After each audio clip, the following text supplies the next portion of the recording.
खुदावंद आपके साथ हो। अंजिल मुकद्दस संत मत्ती के मुताबिक,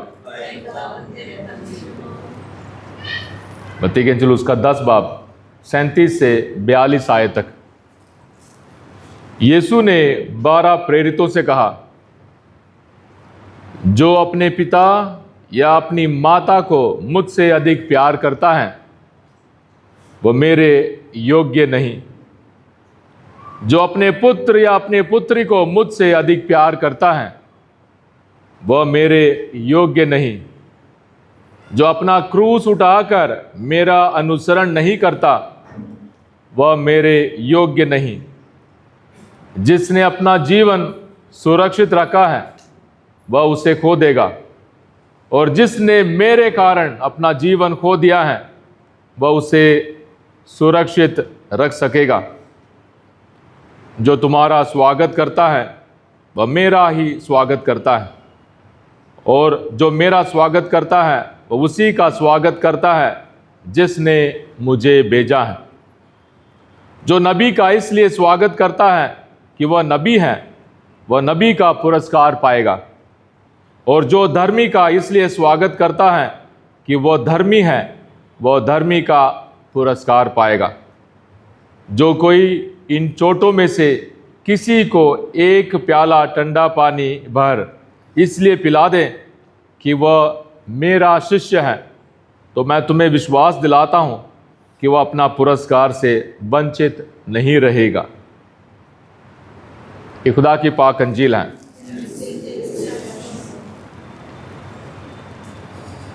पहाड़ी प्रवचन के बाद प्यारे भाई और बहनों, यीशु का प्रचार अपने चुने हुए चेलों के लिए, जिन्हें खुदा ने खास कर बुलाया, अपनी सेवा में बुलाया। हम में से हर एक को खुदा ने खास कर बुलाया, बहुत बड़े प्यार से बुलाया, बहुत सारी जिम्मेदारी और उम्मीद से खुदा ने हमें बुलाया। पिछले इतवार को खुदा ने कहा, मत डरना, मत डरना, जो अपने दाढ़े से, अपने धन दौलत की ताकत से और यहाँ तक मौत के डर से आपको डराएं, क्योंकि वो आपको मार नहीं सकता। उससे डरना जो आपकी आत्मा और आपके शरीर दोनों को मार सकता है। और आज खुदावंद हम सबों को और एक कदम आगे बढ़कर उसके साथ वफादारी के लिए बुलाते हैं। हम में से हर एक के लिए लागू है। हमने एक तकरीबन 3 हफ्ते के बच्चों के साथ कैंप, बच्चों के साथ बातचीत, बच्चों के साथ डिस्कशन, बच्चों के साथ वर्कशॉप, बच्चों के साथ एक्टिविटी, सब कुछ करने के बाद इस मुकाम पर खुदा के इस पाक वचन को सुनना हमारे लिए, हमारे बच्चों के लिए, खासकर हमारे माँ बाप के लिए एक चुनौती है। क्या मैं खुदा पर डर के मारे, रिश्तेदारी के मारे, दाढ़े के मारे, धन दौलत के मारे विश्वास करता हूँ, या खुदा को अपने फ़ायदे के लिए ही सोचता हूँ? बाकी सारे मोहल्लेदारी और रिश्तेदारी के नाते मुझे डर लगता है कि खुदा को नहीं पर लोगों के दबाव के कारण मैं भीड़ के साथ चलूँ। आज खुदावंद हम सबों से ये कहता है, अगर हम कुछ खोएंगे नहीं कुछ पाएंगे नहीं। अगर हम कुछ खोएंगे नहीं कुछ पाएंगे नहीं। आज के ज़माने में अंजील ऐसे सुनाया जाता है, यीशु में विश्वास करना काफ़ी है, यीशु धर्म बदलने नहीं आया, यीशु वो करने नहीं आया, ये करने नहीं आया, आपको खुश रखने आया, आपके जेब भरने आया, आपको वीज़ा देने आया, आपको सारी चंगाई देने आया, और आपको अलग अलग टाइम पर उठकर दुआ करना, बस दुआ करना बस, बाकी सारी कुछ भी नहीं। मेकअप के ऊपर मेकअप, खरीदने के ऊपर खरीदना, गाड़ी के ऊपर गाड़ी, मोटरसाइकिल के ऊपर मोटरसाइकिल, सारे फायदा ही फायदे। यीशु पर विश्वास करने से सारे फायदे ही फायदे। पर अंजील प्यारे भाइयों और बहनों, अंजील ये नहीं कहती है। ये उन आयतों में से एक है, उन पाठों में से एक है जिसको समझना बहुत मुश्किल है। जो अपने माँ बाप को मुझसे ज़्यादा प्यार करता है, जो अपने बेटा बेटी को मुझसे ज़्यादा प्यार करता है, वो मेरा लायक नहीं है, मेरे योग्य नहीं है। यानी खुदावंद हम सबों को दुनियावी रिश्तों को तोड़ने के लिए नहीं, दुनियावी रिश्तों को तिरस्कार करने के लिए नहीं, माँ बाप के खिलाफ होने के लिए नहीं, खुदावंद हम सबों को उससे ऊपर उठने के लिए बुलाता है।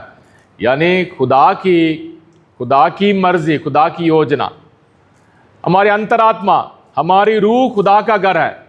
यानी हमारे रूह में सुनने वाली आवाज़, खुदा की आवाज़ सच्चाई की आवाज़ है। तो सच्चाई और ईमान के मुताबिक खुदा की पैरवी करना हम में से हर एक के लिए बुलाहट है।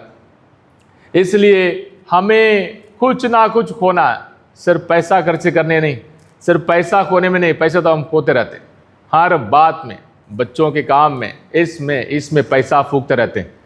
पर पैसे से भी बढ़कर हम सबों को अपने हर कदम में ऊपर उठना है। और हमारे लिए सबसे बड़ी रुकावट यह है, झूठ को लेकर, सच्चाई को लेकर, बिरादरी को लेकर, मोहल्लेदारी को लेकर, इन सारे बातों में आज के ज़माने में वो मोबाइल और ऑनलाइन सारी चीज़ों में हम गुमराह हो गए हैं। पूरी दुनिया गुमराह हो गई है। शक्ल देकर हम बातचीत करते हैं, शक्ल देकर हम बातें बताते हैं, शक्ल देकर हम सच्चाई निकालते हैं, शक्ल देकर हम अपनी बातों को दूसरों तक पहुंचाते हैं, दूसरों से डरते हैं कहीं ये ना हो कि मुझे अकेला ना छोड़ दे। बच्चों के लिए ये बहुत बड़ी एक सिंड्रोम है, अकेले ना छोड़ा जाना। अगर मैं इनके साथ ना दूं, मुझे अकेले छोड़ देंगे, मुझे मारेंगे और मेरा मजाक उड़ाएंगे। ये साइकोलॉजिकली आज के मानसिक बीमारियों में से एक है कि भीड़ में से मुझे अकेला कर देंगे, कोई भी मुझे नहीं बुलाएगा, कोई भी मेरे साथ दोस्ती नहीं करेगा, कोई भी मेरे साथ नहीं खेलेगा, मुझे अलग कर देंगे। सब ने बुली करके, सब ने बार बार तंग करके बच्चों पर अत्याचार करना ये आदत बन गई। हमने ये 3 हफ्ते में बहुत दफ़ा देखा, गाली से लेकर झूठ और बहकावे, बड़ों से लेकर छोटे तक, ये हमारे लिए बहुत एक चिंता का विषय है। और खुदावंद छोटे बच्चों से नहीं कहता, खुदावंद छोटे बच्चों से सिर्फ ये कहता है कि मेरे पास आओ, मेरे प्यार में बने रहो, मेरे पास आओ, मेरे सच्चाई को जानो, सच्चे बनो और सच्चाई के लिए खड़े हो जाओ। पर उसके लिए हम बड़ों को, प्यारे भाई और बहनों, हमारे घर में, हमारे आपसी लेन देन में खुदावंद यीशु मसीह की पैरवी करना। हम पैसे की पैरवी करते हैं, हम रिश्तेदारी की पैरवी करते हैं, अपने फायदे की पैरवी करते हैं। लोगों को घुमाना बहुत आसान है, थोड़ा सा इज्जत दे दो, थोड़ा सा पहचान बना लो, थोड़ा सा तारीफ करो और आपके दीवाने हो जाए, थोड़ा सा फायदा पहुंचाओ। और इस बात में यीशु हम में से हर एक, आज भी यीशु के प्रचार वैलिड है, बहुत फायदामंद है, बहुत मजबूत है। यीशु अपने चुने हुए 12 चेलों से कहते हैं, जो अपना माँ बाप को मुझसे ज़्यादा प्यार करेगा मेरे लायक नहीं है, जो अपने बेटे बेटी से मुझसे ज़्यादा प्यार करेगा मेरा लायक नहीं है, जो अपना सलीब उठाकर मेरी पैरवी नहीं करेगा वो मेरे लायक नहीं। 3 अंजीलों में जो मेरी पैरवी करना चाहता है आत्मत्याग करे, अपने आप को त्यागें, अपनी शक्ल और सूरत, अपने धन दौलत, अपनी इज्जत और अपनी शोहरत की जो भूख है उसको त्यागें। ये नहीं कि हम भिखारी बनकर घूमें, ना, खुदा को, खुदा की इज्जत, खुदा की पहचान में जीने, खुदा की सच्चाई में जीने, खुदा के बच्चे होकर जीने। हमें खुदा के बच्चे होकर जीने की कोई चिंता नहीं है। हमें अपनी दोस्ती, अपनी रिश्तेदारी निभाना है। मातम में भी अपनी रिश्तेदारी याद आती है, 10वें में भी हमारी रिश्तेदारी याद आती है, बाकी सारे कामों में हम भूल जाते हैं कि खुदा ने मुझे कौन सा जिम्मेदार दिया, खुदा ने मुझे कौन सा धन सौंपा है, खजाना सौंपा है, वो भूल जाते। जो अपना क्रूस उठाकर मेरी पैरवी ना करे वो मेरे लायक नहीं। देखना ये अंजील है, मेरी बात नहीं, अंजील है। और उसके बाद एक कदम आगे, छोटा सा भी छोटा काम शक्ल देकर नहीं, क्योंकि वो सच्चा है, क्योंकि वो नेक है, क्योंकि वो खुदा का बताया हुआ हुक्म है। हर एक नेकी भी हम शक्ल देकर करते, नेकी भी लंगर बांटना हो, छोटी सी एग्जाम्पल है, हम शक्ल देकर करते हैं, अपने लोगों को बुला लेते हैं, चलो ले जाओ। पर पाक कलाम क्या कहता है, छोटे से छोटों को ये नहीं कि हाँ आओ जी तुसी आ जाओ, वो आ जाओ, ये आ जाओ, ना, छोटे से छोटे काम को भी इन छोटे से छोटे बच्चों के लिए इसलिए करना क्योंकि खुदा का है। फिलॉसफी में ड्यूटी फॉर ड्यूटी सेक, अपनी ड्यूटी इसलिए करना क्योंकि मेरी ड्यूटी है, बस, उसके अलावा और कुछ भी नहीं। ना शक्ल देखना, ना फायदा देखना, उसके बाद क्या होगा, पीछे क्या होगा, मेरे काम करने से मुझे क्या मानेंगे, ना, अपनी ड्यूटी कर ली, उसके बाद चले जाना। यीशु ने अंजील में कहा कि सारी जिम्मेदारी पूरी करने के बाद ये बोलो कि हम भी अयोग्य सेवक मात्र हैं। हम सिर्फ वो हैं जो अयोग्य सेवक है, हम काबिल नहीं हैं, पर खुदा ने बुलाया इसलिए उस ड्यूटी को निभाना है। और ये बहुत अच्छी बात है। एक छोटा सा प्याला ठंडा पानी इसलिए पिलाएं क्योंकि खुदा का है। नबी है तो नबी के हैसियत से, और कुछ भी नहीं। उनकी शक्ल देखकर नहीं है कि मट्टू है, ये सोतरा है, ना ना ना, सिर्फ नबी है। कहाँ का भी हो, मद्रासी हो या केरला का हो या पंजाब का हो, लोकल हो ना, नबी है बस। तो ये बहुत बड़ी एक चुनौती है प्यारे भाई और बहन। अंजील हमारे लिए हमारे सर को, हमारे सोच विचारों को तोड़ फोड़ कर हमें पाक बनाने वाली किताब। इसलिए आज की जो पॉपुलैरिटी है, बहुत कुछ हम बहुत अच्छा लगता है, बहुत अच्छा लगता है, बहुत अच्छा लगता है ना, अंजील अच्छी लगने वाली नहीं है। अंजील हमारे दिलों को चीरने वाली, अंजील हमारे सोच विचारों को फोड़ने वाली है। अंजील हमारे आदतों को मोड़ने वाली, मोड़ मरोड़ कर हमें पाक बनाने के लिए। हमारा मकसद है पाक बनना, संतों के समान जीना। हमारा मकसद है स्वर्ग पहुंचना। हमारा मकसद है खुदा के साथ जीना। इसलिए यीशु अपने चुने हुए लोगों को ये खास चुनौती देते हैं ना। वो भी लायक नहीं रहेंगे, वो भी वफादार नहीं रहेंगे, वो भी यीशु के साथ ईमानदार नहीं रहेंगे, पर हमारे सोच विचारों में ये बात डालना बहुत जरूरी है। वो सच्चाई है, सच्चाई मालूम है यीशु मसीह है, सच्चाई मालूम है यीशु ने सलीब उठाकर मुझे बचाया, सच्चाई मालूम है यीशु जिंदा खुदा है, सच्चाई मालूम है यीशु हम सबों को ईमानदारी के साथ जीने के लिए बुलाता है। और इन सारी चीजों में सबसे बड़ा फायदा है प्यारे भाई और बहनों, यीशु हमें जिम्मेदारी, ईमानदारी और उम्मीद से भरपूर होकर जीने के लिए बुलाता है।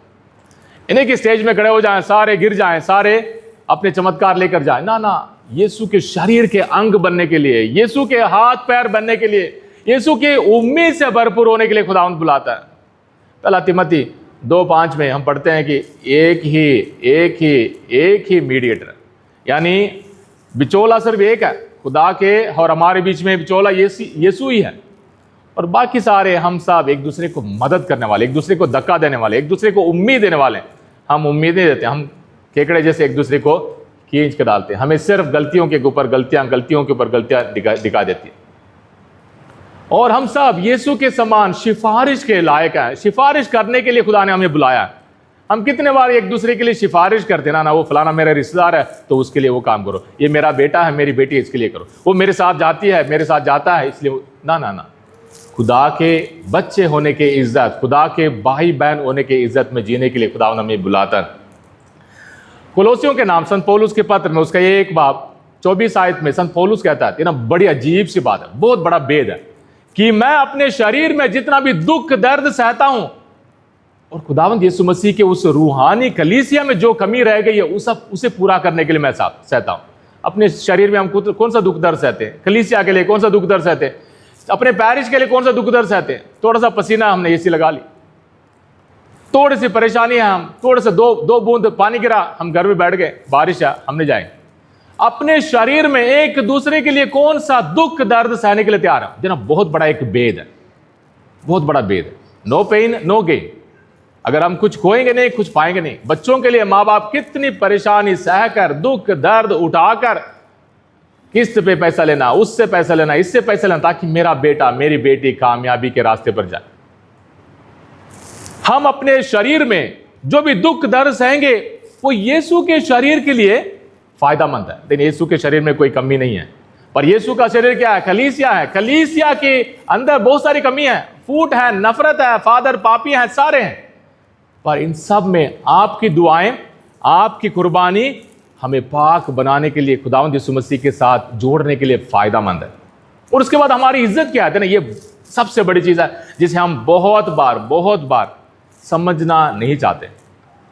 संत पतरस कहेंगे, जितना आज के नोवेना में भी है, कि आप चुने हुए कौम हैं, आप पुरोहितों के समान हैं, आप नबी के समान हैं। पर किसके समान? यीशु के समान। यीशु के समान, यीशु के बराबर तो हो नहीं सकते। पर हमारी बुलाहट, परिवार में पति होने के नाते, पत्नी होने के नाते, बच्चे होने के नाते हमारी बुलाहट ये है। अपने पहले पत्र में उसका 2 आयत में संत पतरस कहते हैं कि आप चुने हुए एक कौम है, आप राज्य की है एक कौम है, आप राजा के समान, आप पुरोहितों के समान, नबी के समान जीने के लिए बुलाएंगे। वो हमारी पहचान है। हमारी जात पात, सुपरवाइजर, ये वो सारी चीज़ें ये दुनियावी है, सारी चीज़ें दुनियावी। पर खुदावंद यीशु मसीह के शरीर के अंग बनकर जीना, इससे बढ़कर कोई चुनौती नहीं है। बहुत मुश्किल है, बहुत मुश्किल है। इसलिए मैंने बोला ये जो पाठ हमने पढ़ा है इसे समझना बहुत मुश्किल है। इसके बारे में बहुत कम प्रचार हम सुनेंगे। चुने हुए प्रचार हमें बड़े अच्छे लगते हैं, पर हम बाइबल को ऑर्डर में पढ़ के आ रहे हैं। और इस एतवार को ये बात सुनना मेरे लिए और हमारे पैरिश के लिए, खासकर 3 हफ्ते के कैंप के बाद, सच्चाई, ईमानदारी, वफादारी, मेहनत, कुर्बानियाँ, इन सारे मुद्दों को लेकर हमारे लिए बहुत बड़ी एक शिक्षा है, बहुत बड़ी एक बुलाहट है, बहुत बड़ी एक अभिषेक है। खुदावंद हम सबों को बुलाता है कि अपने दिल में मेरे प्यार को महसूस करो, अपने दिल में मेरी सच्चाई को महसूस करो। नहीं शक्ल देकर नहीं, सच्चाई, दोस्ती के नाते सच्चाई नहीं है। और खुदावंद हम सबों को अपनी बरकतों से मालामाल करना चाहता है। खुदावंद हम सबों को अपनी ताकतों से भरपूर करना चाहता है। आइए इसलिए हम खुदा को धन्यवाद दें।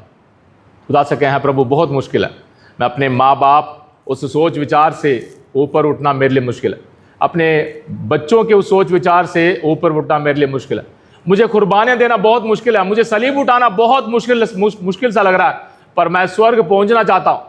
इसलिए छोटे छोटे कामों में, मेरे बच्चों के लिए नहीं, छोटे छोटे कामों में, दूसरों के लिए, कलीसिया के लिए, मैं छोटी छोटी कुर्बानियाँ मैं ज़रूर चढ़ाना चाहता हूँ, चढ़ाना चाहती हूँ। एक दूसरे के लिए दुआ करें, खासकर हमारे परिवारों में उम्मीद और प्यार का वरदान मिले। हमारे परिवारों में खुदा की कृपा हमेशा बने रहें। हमारे सोच विचारों में यीशु की सलीबी कुर्बानी हमेशा नजर आए। हमारे फैसलों में यीशु के लिए दुख उठाने के लिए हम खड़े हो जाएं। अपने फैसलों में शक्ल देकर नहीं, एक दूसरे के लिए, रिश्तेदारी और मोहल्लेदारी के लिए नहीं, अंजील के लिए खड़े होने के लिए हमारे पास दम हो और खुदा की उम्मीद से भरपूर होकर जीने के लिए कृपा मिले। आमीन। मैं ईमान रखता हूँ